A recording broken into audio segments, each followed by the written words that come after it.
A Christmas Carol by Charles Dickens. Preface.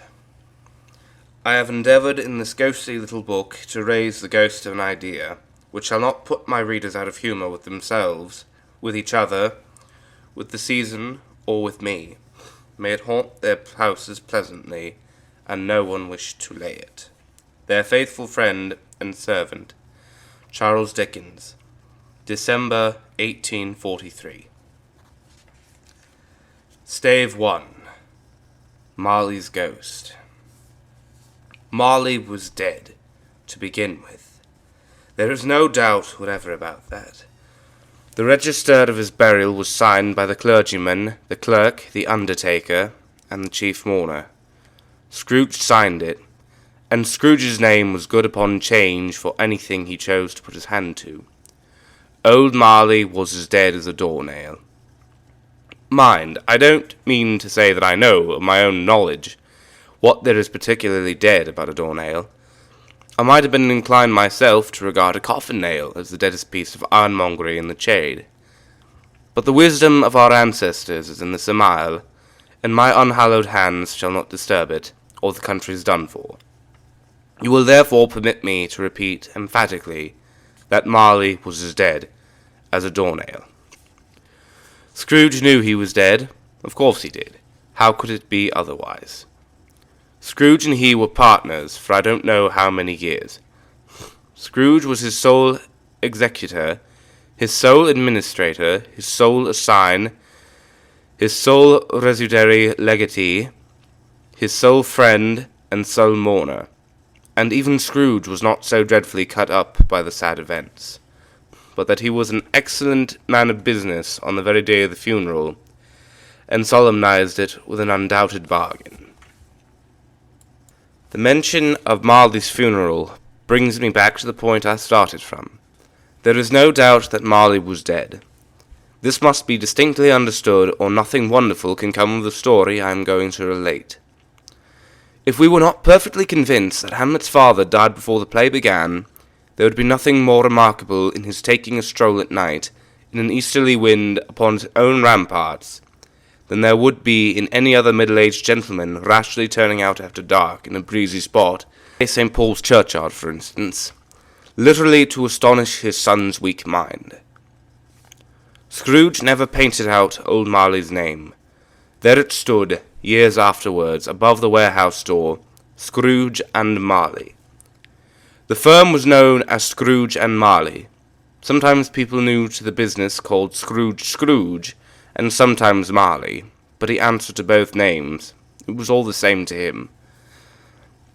Oh, but he was a tight-fisted hand at the grindstone, Scrooge. A squeezing, wrenching, grasping, scraping, clutching, covetous old sinner. Hard and sharp as flint, from which no steel had ever struck out generous fire. Secret and well contained, and solitary as an oyster. The cold within him froze his old features, nipped his pointed nose, shrivelled his cheek, stiffened his gait, made his eyes red, his thin lips blue, and spoke out shrewdly in his grating voice. A frosty rime was on his head, and on his eyebrows and his wiry chin. He carried his own low temperature always about with him. He iced his office in the dog days, and didn't thaw it 1 degree at Christmas. External heat and cold had little influence on Scrooge. No warmth could warm, no wintry weather chill him. No wind that blew was bitterer than he. No falling snow was more intent upon its purpose, no pelting rain less open to entreaty. Foul weather didn't know where to have him. The heaviest rain and snow and hail and sleet could boast of the advantage over him in only one respect. They often came down handsomely, and Scrooge never did. Nobody ever stopped him in the street to say, with gladsome looks, "My dear Scrooge, how are you? When will you come to see me?" No beggars implored him to bestow a trifle. No children asked him what it was o'clock. No man or woman ever once in all his life inquired the way to such and such a place of Scrooge. Even the blind men's dogs appeared to know him, and when they saw him coming on, would tug their owners into doorways and up courts, and then would wag their tails as though they said, "No eye is better than an evil eye, dark master." But what did Scrooge care? It was the very thing he liked. To edge his way along the crowded paths of life, warning all human sympathy to keep its distance, was what the knowing ones called nuts to Scrooge. Once upon a time, of all the good days in the year, on Christmas Eve, old Scrooge sat busy in his counting-house. It was cold, bleak, biting weather, foggy withal, and he could hear the people in the court outside go wheezing up and down, beating their hands upon their breasts, and stamping their feet upon the pavement stones to warm them. The city clocks had only just gone 3, but it was quite dark already. It had not been light all day, and candles were flaring in the windows of the neighbouring offices, like ruddy smears upon the palpable brown air. The fog came pouring in at every chink and keyhole, and was so dense without that although the court was of the narrowest, the houses opposite were mere phantoms. To see the dingy cloud come drooping down, obscuring everything, one might have thought that nature lived hard by and was brewing on a large scale. The door of Scrooge's counting-house was open that he might keep his eye upon his clerk, who in a dismal little cell beyond, a sort of tank, was copying letters. Scrooge had a very small fire, but the clerk's fire was so much smaller that it looked like one coal. But he couldn't replenish it, for Scrooge kept the coal box in his own room, and so surely as the clerk came in with the shovel, the master predicted that it would be necessary for them to part. Wherefore the clerk put on his white comforter, and tried to warm himself at the candle, in which effort, not being a man of a strong imagination, he failed.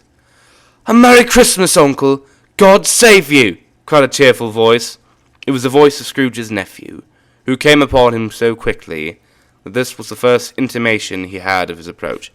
"Bah!" said Scrooge. "Humbug!" He had so heated himself with rapid walking in the fog and frost, this nephew of Scrooge's, that he was all in a glow. His face was ruddy and handsome. His eyes sparkled, and his breath smoked again. "Christmas a humbug, uncle," said Scrooge's nephew. "You don't mean that, I'm sure." "I do," said Scrooge. "Merry Christmas. What right have you to be merry? What reason have you to be merry? You're poor enough." "Come, then," returned the nephew gaily, "what right have you to be dismal? What reason have you to be morose? You're rich enough."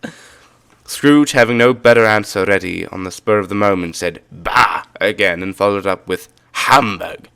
"Don't be cross, uncle," said the nephew. "What else can I be," returned the uncle, "when I live in such a world of fools as this? Merry Christmas. Out upon Merry Christmas. What's Christmas time to you but a time for paying bills without money, a time for finding yourself a year older but not an hour richer, a time for balancing your books and having every item in 'em through a round dozen months presented dead against you?" "If I could work my will," said Scrooge indignantly, "every idiot who goes about with Merry Christmas on his lips should be boiled in his own pudding and buried with a stake of holly through his heart. He should." "Uncle," pleaded the nephew. "Nephew," returned the uncle sternly, "keep Christmas in your own way, and let me keep it in mine." "Keep it?" repeated Scrooge's nephew. "But you don't keep it." "Let me leave it alone, then," said Scrooge. "Much good may it do you, much good it has ever done you." "There are many things from which I might have derived good, but which I have not profited, I dare say," returned the nephew. "Christmas among the rest. But I'm sure I've always thought of Christmas time, when it has come around, apart from the veneration due to its sacred name and origin, if anything belonging to it can be apart from that, as a good time. A kind, forgiving, charitable, pleasant time. The only time I know of in the long calendar of the year, when men and women seem by one consent to open their shut-up hearts freely, and to think of people below them as if they really were fellow passengers to the grave, and not another race of creatures bound on other journeys. And therefore, uncle, though it has never put a scrap of gold or silver in my pocket, I believe it has done me good, and will do me good, and I'd say, God bless it. The clerk in the tank involuntarily applauded. Becoming immediately sensible of the impropriety, he poked the fire and extinguished the last frail spark for ever. Let me hear another sound from you, said Scrooge, and you'll keep your Christmas by losing your situation. You're quite a powerful speaker, sir, he added, turning to his nephew. I wonder you don't go into Parliament. Don't be angry, Uncle. Come, dine with us tomorrow. Scrooge said that he would see him. Yes, indeed, he did. He went the whole length of the expression, and said that he would see him in that extremity first. But why? Cried Scrooge's nephew. Why? Why did you get married? Said Scrooge. Because I fell in love. Because you fell in love, growled Scrooge, as if that were the only thing in the world more ridiculous than a Merry Christmas. Good afternoon. Nay, Uncle, but you never came to see me before that happened. Why give it as a reason for not coming now? Good afternoon, said Scrooge. I want nothing from you. I ask nothing of you. Why cannot we be friends? Good afternoon, said Scrooge. I'm sorry with all my heart to find you so resolute. We have never had any quarrel to which I have been a party, but I have made the trial in homage to Christmas, and I'll keep my Christmas humour to the last. So Merry Christmas, Uncle. Good afternoon, said Scrooge, and a Happy New Year. Good afternoon, said Scrooge. His nephew left the room without an angry word, notwithstanding. He stopped at the outer door to bestow the greetings of the season on the clerk, who, cold as he was warmer than Scrooge, for he returned them cordially. There's another fellow, muttered Scrooge, who overheard him. My clerk with 15 shillings a week, and a wife and family talking about a Merry Christmas. He'll retire to Bedlam. This lunatic, in letting Scrooge's nephew out, had let 2 other people in. They were portly gentlemen, pleasant to behold, and now stood with their hats off in Scrooge's office. They had books and papers in their hands, and bowed to him. Scrooge and Marley, I believe, said one of the gentlemen, referring to his list. Have I the pleasure of addressing Mr. Scrooge or Mr. Marley? Mr. Marley has been dead these 7 years, Scrooge replied. He died 7 years ago this very night. We have no doubt his liberality is well represented by his surviving partner, said the gentleman, presenting his credentials. It certainly was, for they had been 2 kindred spirits. At the ominous word liberality, Scrooge frowned, and shook his head, and handed his credentials back. At this festive season of the year, Mr. Scrooge, said the gentleman, taking up a pen, it is more than usually desirable that we should make some slight provision for the poor and destitute, who suffer greatly at the present time. Many thousands are in want of common necessaries. Hundreds of thousands are in want of common comforts, sir. Are there no prisons, Scrooge? Plenty of prisons, said the gentleman, laying down the pen again. And the union workhouses, demanded Scrooge, are they still in operation? They are, still, returned the gentleman. I wish I could say they were not. The treadmill and the poll are in full vigour, then, said Scrooge. Both very busy, sir. Oh, I was afraid from what you said at first that something had occurred to stop them in their useful course, said Scrooge. I'm very glad to hear it. Under the impression that they scarcely furnish Christian cheer of mind or body to the multitude, returned the gentleman, a few of us are endeavouring to raise a fund to buy the poor some meat and drink and means of warmth. We choose this time because it is a time of all others, when want is keenly felt, and abundance rejoices. What shall I put you down for? Nothing, Scrooge replied. You wish to be anonymous? I wish to be left alone, said Scrooge. Since you ask me what I wish, gentlemen, that is my answer. I don't make merry myself at Christmas, and I can't afford to make idle people merry. I help to support the establishments I have mentioned. They cost enough, and those who are badly off must go there. Many can't go there. Many would rather die. If they would rather die, said Scrooge, they had better do it, and decrease the surplus population. Besides, excuse me, I don't know that. "But you might know it," observed the gentleman. "It's not my business," Scrooge returned. "It's enough for a man to understand his own business and not to interfere with other people's. Mine occupies me constantly. Good afternoon, gentlemen." Seeing clearly that it would be useless to pursue their point, the gentleman withdrew. Scrooge resumed his labours with an improved opinion of himself, and in a more facetious temper than was usual with him. Meanwhile the fog and darkness thickened so, that people ran about with flaring links, proffering their services to go before horses and carriages, and conduct them on their way. The ancient tower of a church, whose gruff old bell was always peeping slyly down at Scrooge out of a Gothic window in the wall, became invisible, and struck the hours and quarters in the clouds, with tremulous vibrations afterwards, as if its teeth were chattering in its frozen head up there. The cold became intense. In the main street at the corner of the court, some labourers were repairing the gas pipes, and had lighted a great fire in a brazier, round which a party of ragged men and boys were gathered, warming their hands and winking their eyes before the blaze in rapture. The water plug being left in solitude, its overflowing sullenly congealed and turned to misanthropic ice. The brightness of the shops, where holly sprigs and berries crackled in the lamp heat of the windows, made pale faces ruddy as they passed. Poulterers' and grocers' trades became a splendid joke, a glorious pageant with which it was next to impossible to believe that such dull principles as bargain and sale had anything to do. The Lord Mayor, in the stronghold of the mighty mansion house, gave orders to his 50 cooks and butlers to keep Christmas as a Lord Mayor's household should, and even the little tailor, whom he had fined 5 shillings on the previous Monday for being drunk and bloodthirsty in the streets, stirred up tomorrow's pudding in his garret, while his lean wife and the baby sallied out to buy the beef. Foggier yet and colder. Piercing, searching, biting cold. If the good St. Dunstan had but nipped the evil spirit's nose with a touch of such weather as that, instead of using his familiar weapons, then indeed he would have roared to lusty purpose. The owner of one scant young nose gnawed and mumbled, "By the hungry cold as bones are gnawed by dogs," stooped down at Scrooge's keyhole to regale him with a Christmas carol.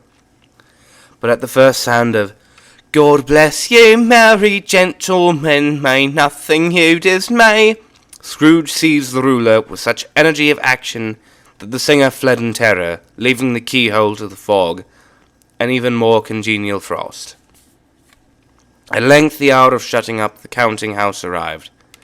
With an ill will, Scrooge dismounted from his stool, and tacitly admitted the fact to the expectant clerk in the tank, who instantly snuffed his candle out, and put on his hat. "You'll want all day tomorrow, I suppose," said Scrooge. "If quite convenient, sir." "It's not convenient," said Scrooge, "and it's not fair. If I was to stop half a crown for it, you'd think yourself ill-used, I'll be bound." The clerk smiled faintly.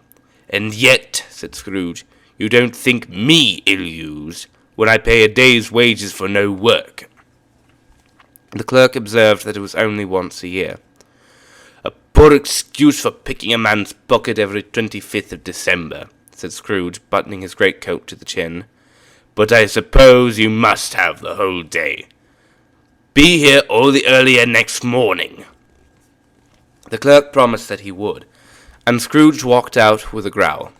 The office was closed in a twinkling, and the clerk, with the long ends of his white comforter dangling below his waist, for he boasted no greatcoat, went down a slide on Cornhill, at the end of a lane of boys 20 times in honour of its being Christmas Eve, and then ran home to Camden Town, as hard as he could pelt, to play at blindman's buff. Scrooge took his melancholy dinner in his usual melancholy tavern, and having read all the newspapers, and beguiled the rest of the evening with his banker's book, went home to bed. He lived in chambers which had once belonged to his deceased partner. They were a gloomy suite of rooms in a lowering pile of building up a yard, where it had so little business to be, that one could scarcely help fancying it must have run there when it was a young house, playing at hide-and-seek with other houses, and forgotten the way out again. It was old enough now and dreary enough, for nobody lived in it but Scrooge, the other rooms being all let out as offices. The yard was so dark that even Scrooge, who knew its every stone, was fain to grope with his hands. The fog and frost so hung about the black old gateway of the house that it seemed as if the genius of the weather sat in mournful meditation on the threshold. Now, it is a fact that there was nothing at all particular about the knocker on the door, except that it was very large. It is also a fact that Scrooge had seen it night and morning during his whole residence in that place. Also that Scrooge had as little of what is called fancy about him as any man in the city of London, even including, which is a bold word, the corporation, aldermen, and livery. Let it also be borne in mind that Scrooge had not bestowed one thought on Marley since his last mention of his 7 years dead partner that afternoon. And then let as any man explain to me, if he can, how it happened that Scrooge, having his key in the lock of the door, saw in the knocker, without its undergoing any intermediate process of change, not a knocker, but Marley's face. Marley's face. It was not in impenetrable shadow, as the other objects in the yard were, but had a dismal light about it, like a bad lobster in a dark cellar. It was not angry or ferocious, but looked at Scrooge as Marley used to look, with ghostly speculation turned up on its ghostly forehead. The hair was curiously stirred, as if by breath or hot air, and though the eyes were wide open, they were perfectly motionless. That and its livid color made it horrible. But its horror seemed to be in spite of the face, and beyond its control, rather than a part of its own expression. As Scrooge looked fixedly at this phenomenon, it was a knocker again. To say that he was not startled, or that his blood was not conscious of a terrible sensation to which it had been a stranger from infancy, would be untrue. But he put his hand upon the key he had relinquished, turned it sturdily, walked in, and lighted his candle. He did pause, with a moment's irresolution, before he shut the door, and he did look cautiously behind it first, as if he half expected to be terrified with the sight of Marley's pigtails sticking out into the hall.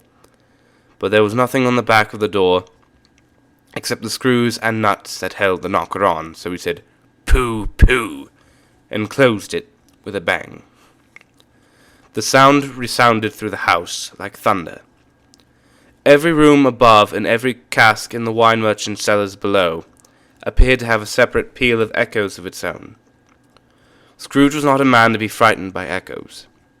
He fastened the door and walked across the hall and up the stairs, slowly, too, trimming his candle as he went. You may talk vaguely about driving a coach and six up a good old flight of stairs or through a bad young Act of Parliament, but I mean to say, you might have got a hearse up that staircase, and taking it broadwise with the splinter bar towards the wall and the door towards the balustrades, and done it easy. There was plenty of width for that, and room to spare, which is perhaps the reason why Scrooge thought he saw a locomotive hearse going on before him in the gloom. Half a dozen gas lamps out of the street wouldn't have lighted the entry too well, so you may suppose that it was pretty dark with Scrooge's dip. Up Scrooge went, not caring a button for that.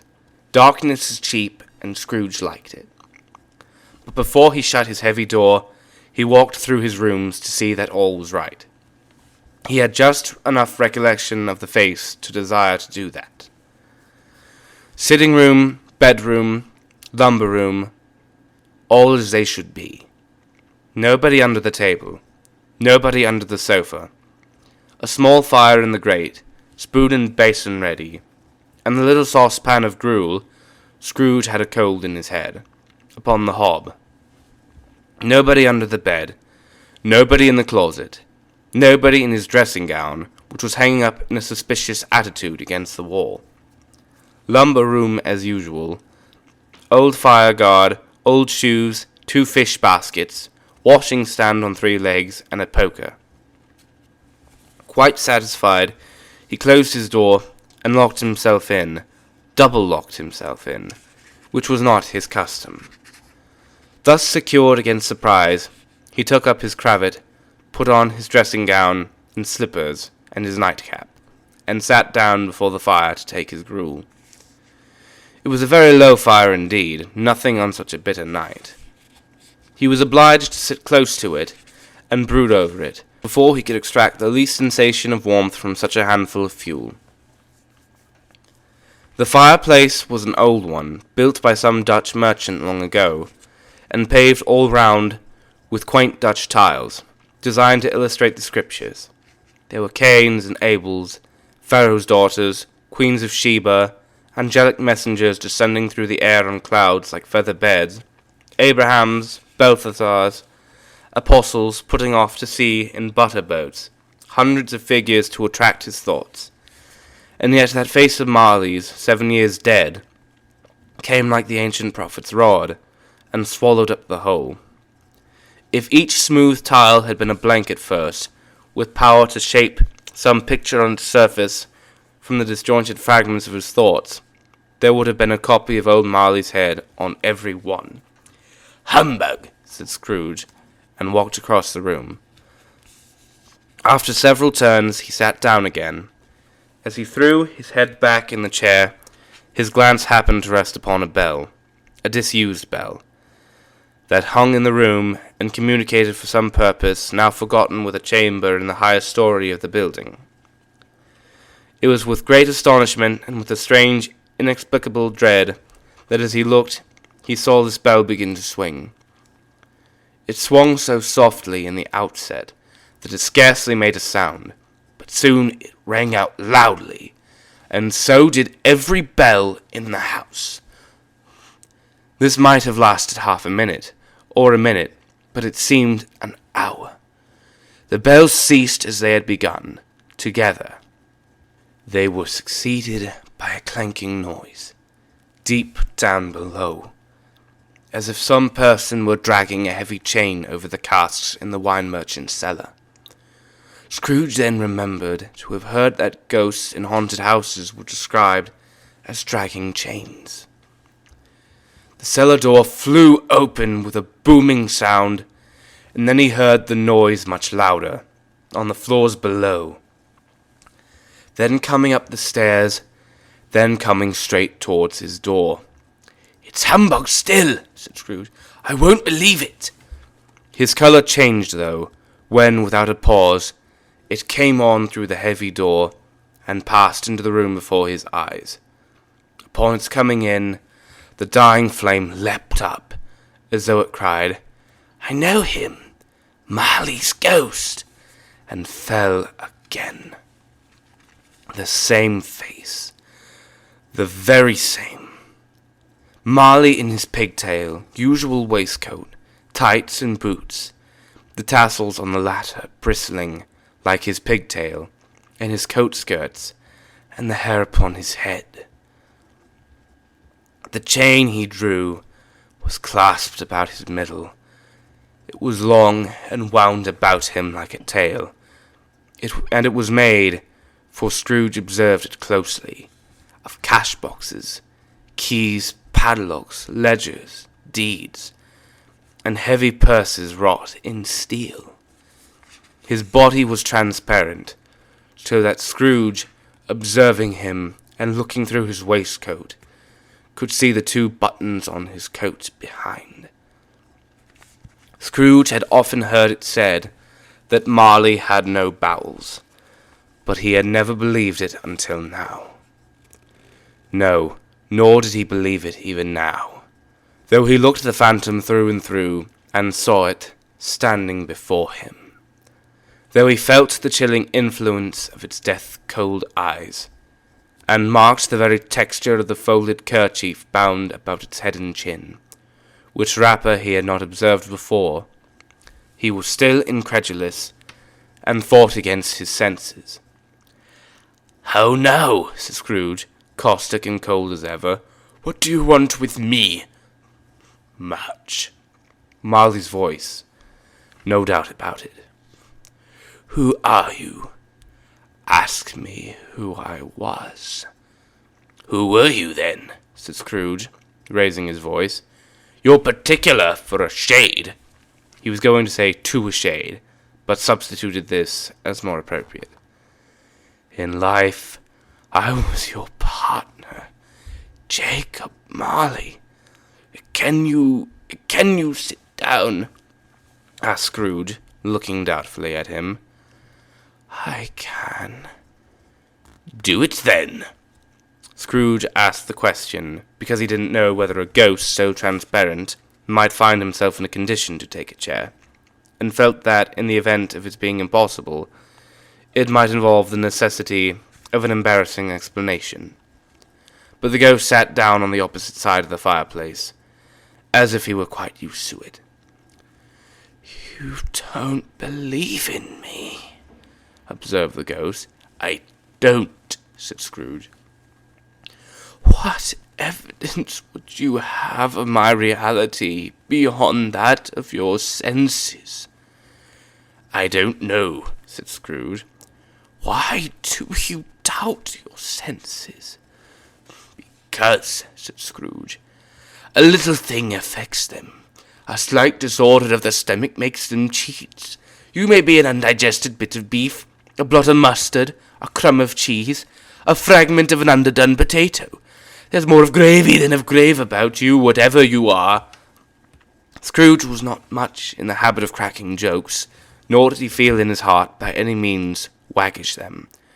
The truth is that he tried to be smart, as a means of distracting his own attention, and keeping down his terror, for the spectre's voice disturbed the very marrow in his bones. To sit, staring at those fixed glazed eyes, in silence for a moment, would play, Scrooge felt, the very deuce with him. There was something very awful, too, in the spectre's being provided with an infernal atmosphere of its own. Scrooge could not feel it himself, but this was clearly the case. For though the ghost sat perfectly motionless, its hair and skirts and tassels were still agitated, as if by the hot vapour from an oven. You see this toothpick, said Scrooge, returning quickly to the charge, for the reason just assigned, and wishing, though it were only for a second, to divert the vision's stony gaze from himself. I do, replied the ghost. You are not looking at it, said Scrooge. But I see it, said the ghost, notwithstanding. Well, returned Scrooge, I have but to swallow this, and be for the rest of my days persecuted by a legion of goblins, all of my own creation. Humbug! I tell you, humbug! At this the spirit raised a frightful cry, and shook its chain with such a dismal and appalling noise, that Scrooge held on tight to his chair to save himself from falling in a swoon. But how much greater was his horror, when the phantom, taking off the bandage round its head, as if it were too warm to wear indoors, its lower jaw dropped down upon its breast. Scrooge fell upon his knees, and clasped his hands before his face. Mercy, he said, dreadful apparition, why do you trouble me? Man of the worldly mind, replied the ghost, do you believe in me or not? I do, said Scrooge, I must. But why do spirits walk the earth, and why do they come to me? It is required of every man, the ghost returned, that the spirit within him should walk abroad among his fellow men and travel far and wide. And if that spirit goes not forth in life, it is condemned to do so after death. It is doomed to wander through the world, oh, woe is me, and witness what it cannot share, but might have shared on earth, and turn to happiness. Again the spectre raised a cry, and shook its chain and swung its shadowy hands. You are fettered, said Scrooge, trembling. Tell me why. I wear the chain I forged in life, replied the ghost. I made it link by link, and yard by yard I girded it on my own free will, and of my own free will I wore it. Is its pattern strange to you?" Scrooge trembled more and more. "Oh, would you know," pursued the ghost, "the weight and length of the strong coil you bear yourself? It was full as heavy and as long as this, 7 Christmas Eves ago. You have laboured on it since. It is a ponderous chain." Scrooge glanced about him on the floor, in the expectation of finding himself surrounded by some 50 or 60 fathoms of iron cable. But he could see nothing. "Jacob," he said imploringly. "Oh, Jacob Marley, tell me more. Speak comfort to me, Jacob." "I have none to give," the ghost replied. "It comes from other regions, Ebenezer Scrooge, and is conveyed by other ministers to other kinds of men. Nor can I tell you what I would. A very little more is all permitted to me. I cannot rest, I cannot stay, I cannot linger anywhere. My spirit never walked beyond a counting-house. Mark me, in life my spirit never roved beyond the narrow limits of our money-changing hole, and weary journeys lie before me." It was a habit with Scrooge, whenever he became thoughtful, to put his hands in his breeches pockets. Wondering on what the ghost had said, he did so now, but without lifting up his eyes or getting off his knees. "You must have been very slow about it, Jacob," Scrooge observed, in a businesslike manner, though with humility and deference. "Slow?" the ghost repeated. 7 years dead, mused Scrooge, "and travelling all the time." "The whole time," said Scrooge. "No rest, no peace, incessant torture of remorse." "You travel fast," said Scrooge. "On the wings of the wind," replied the ghost. "You might have got over a great quantity of ground in 7 years, said Scrooge. The ghost, on hearing this, set up another cry, and clanked its chain so hideously in the dead silence of the night that the ward would have been justified in indicting it for a nuisance. "But you were always a good man of business, Jacob," faltered Scrooge, who now began to apply this to himself. "Business," replied the ghost, wringing its hands again. "Mankind was my business. The common welfare was my business. Charity, mercy, forbearance, and benevolence were all my business. The dealings of my trade were but a drop of water in the comprehensive ocean of my business." It held up its chain at arm's length, as if that were the cause of all its unavailing grief, and flung it heavily upon the ground again. "At this time of rolling here," the spectre said, "I suffer most. Why did I walk through crowds of fellow beings with my eyes turned down, and never raised them to that blessed star which led the wise men to a poor abode? Were there no poor homes to which its light would have conducted me?" Scrooge was very much dismayed to hear the spectre going on at this rate, and began to quake exceedingly. "Hear me," cried the ghost. "My time is nearly gone." "I will," said Scrooge, "but don't be hard upon me. Don't be flowery, Jacob, pray. How it is that I appear before you in a shape that you can see, I may not tell. But I have sat invisible beside you many and many a day."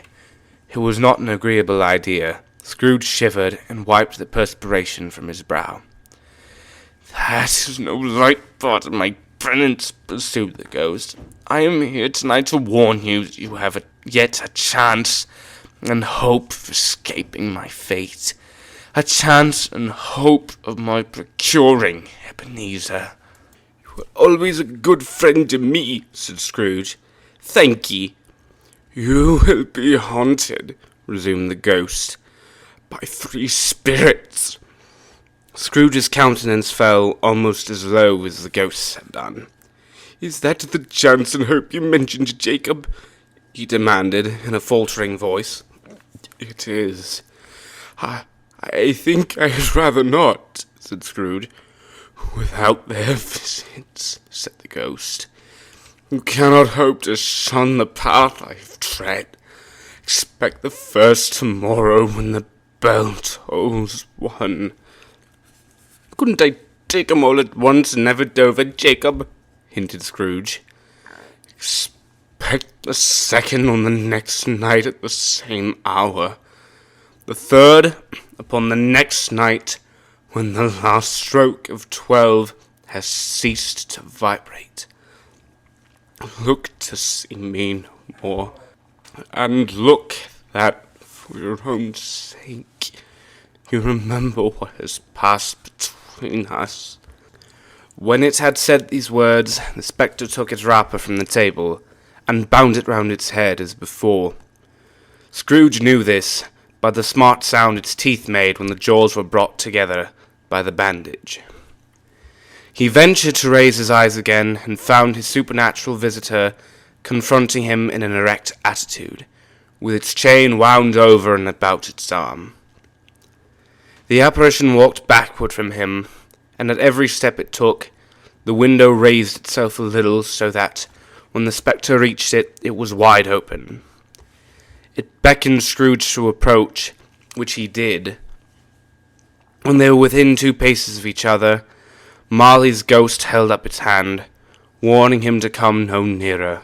Scrooge stopped, not so much in obedience as in surprise and fear, for on the raising of the hand he became sensible of confused noises in the air, incoherent sounds of lamentation and regret, wailings inexpressibly sorrowful and self-accusatory.